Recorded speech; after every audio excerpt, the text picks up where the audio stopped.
If man had not known good and evil.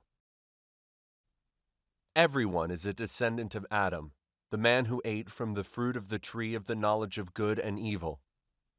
In eating the fruit of this tree, man came to know good and evil. In Genesis chapter 2 verse 17, God said, "But of the tree of the knowledge of good and evil you shall not eat, for in the day that you eat of it you shall surely die." Let's think about these words. If Adam ate the fruit, he would come to know good and evil, and when this happened, he would die. Adam did indeed eat the fruit, and he died. His physical body became subject to death, although it was some time before this physical death actually occurred. Yet there was something that died the moment Adam ate the fruit. His spirit died. The death of his spirit did not mean that his spirit disappeared. It meant that his relationship with God, who is spirit, was cut off, and his spirit became fettered.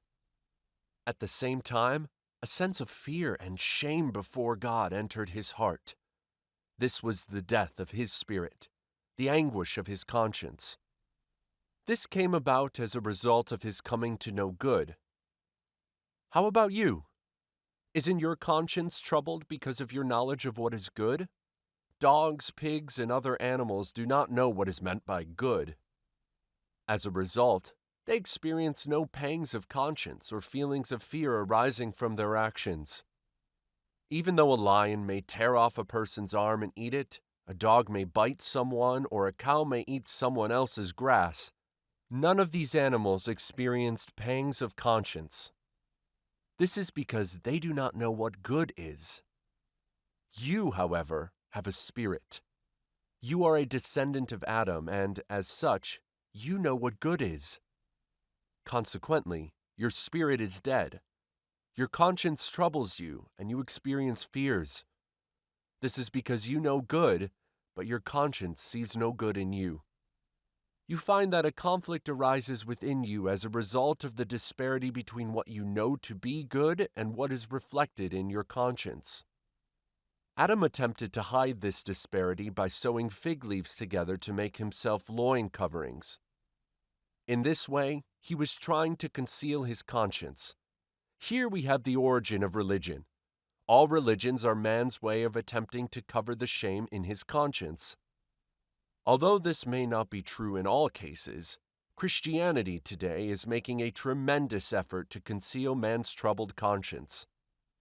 It does this by means of activities such as prayers that lack true peace and liberation, hymns that constitute mere formality or are sung from the emotions, sermons that appeal only to reason, feelings, or the will, elaborate ceremonies carried out in magnificent church buildings, and educational and social programs.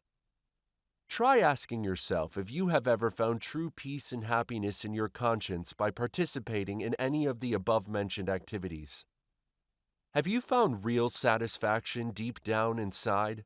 Have you ever felt truly grateful to God in your heart? Have you found true rest, a rest that never fades or changes? If you have real assurance in your conscience that you have made peace with your adversary, any formalities and activities that you may take part in will be of significance. If you do not have such assurance, however, the moment you hear God's voice, you will find yourself standing in the same position as Adam, clothed in fig leaves but trembling with fear. Even though Adam was wearing the loin coverings of fig leaves, he said that he was afraid because he was naked. These days, people talk of their experiences of speaking in tongues, faith healing, trembling sensations, a sudden warm feeling, and so on. And yet the conflict deep down in their hearts remains unresolved. Why is this? It is because they have no light in their spirit, and their conscience has not been liberated. All of their experiences are just like Adam's fig leaves. Your standards of what is good, based on your own sense of judgment and refined character, may be of value in society, but this good is nothing more than Adam's good which arose as a result of his eating the fruit of the tree of the knowledge of good and evil. Taking this concept of good as their standard, people discuss faith and come up with religion.